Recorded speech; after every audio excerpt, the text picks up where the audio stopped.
Hey guys, thanks for checking us out today. Moms and dads, students, let's jump right back into where we left off last week. Played catch up and talking about our direction, where we're going on Wednesday nights, what we're talking about with our students, and how it plugs into your everyday life. And hopefully these videos will give you guys some jumping off points for conversations.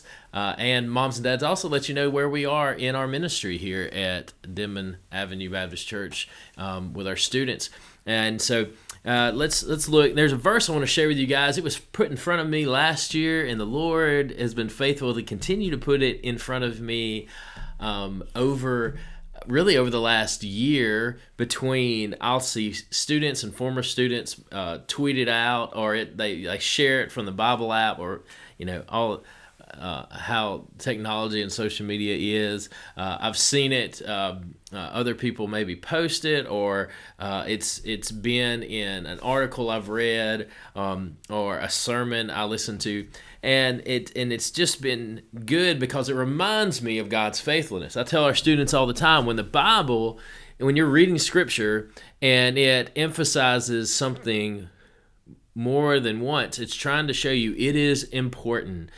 We see that specifically in the New Testament when Jesus speaks and he's quoting Old Testament Scripture. It's to show us the emphasis, or to re-emphasize the importance of what Scripture says.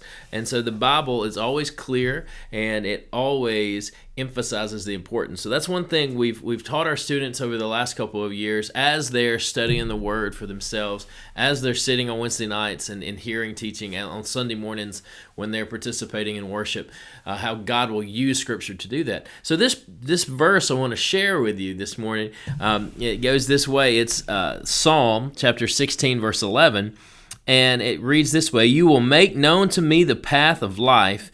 In your presence is fullness of joy. In your right hand there are pleasures forever." And this is David writing this psalm and writing ultimately how good God is and how God holds him fast. The first verse of this chapter reads this way: "Preserve me, O God, for I take refuge in you." David has found his refuge in who God is. And at the end of this psalm, this chapter, he understands that God will make known to him his path. Now, on Wednesdays, currently, we're studying the life of Joseph and putting ourselves in Joseph's shoes, so to speak, to look at how there are things that happen to Joseph around every turn, but throughout the whole book, his character never changes. His attitude toward God never wavers. And that's only something that can be said about somebody who is rooted in the Lord.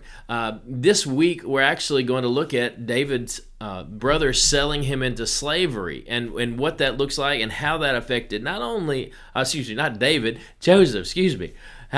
Joseph's brothers sold him into slavery, and how it affects Joseph's life, his brothers, and ultimately his father, anybody he's connected to. So we don't know what's going to happen to us tomorrow or even this afternoon. We don't know what's going to happen. But when we trust in the Lord, as David writes here, as he has found his refuge in God and is leaning on him and for his path to be made known, we can't separate ourselves from that. If we walk with the Lord for any length of time, whether you've been a believer for 2 weeks, 2 years, or the majority of your life, we always come to a point where we have tried to do things on our own. We have tried to lean on our own understanding. But ultimately, we have to rely on the Lord, and we have to lean hard into the Lord to understand the path He has for our life.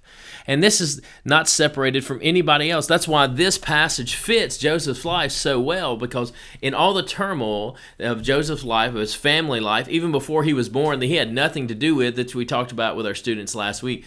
And to this point in his life story that we'll look at tomorrow is how he's sold into slavery. He is not enjoying it, I feel sure. As I tell our students, to use your biblical imagination to where you can try to understand where he is without going against what Scripture says, and what that he doesn't know what's around the next corner. It's similar to us. We don't know what tomorrow holds, but as it's been said many times, we know who holds tomorrow. And it's something that if we truly trust in God and take comfort in, that we may have concern about what's ahead, and that's when we have that concern or that worry, which Scripture leads us not to worry. But when we fall to that, we can rest in who God is and His love for us, and that He truly does mean good for us. An overall theme of the story of Joseph: what man meant for evil, God meant for good and will use for good. Paul reminds us of that in Romans 8. That when those who love God are called according to His purpose, that God has a plan, a purpose, and ultimately in our obedience to Him, He will bless us through that.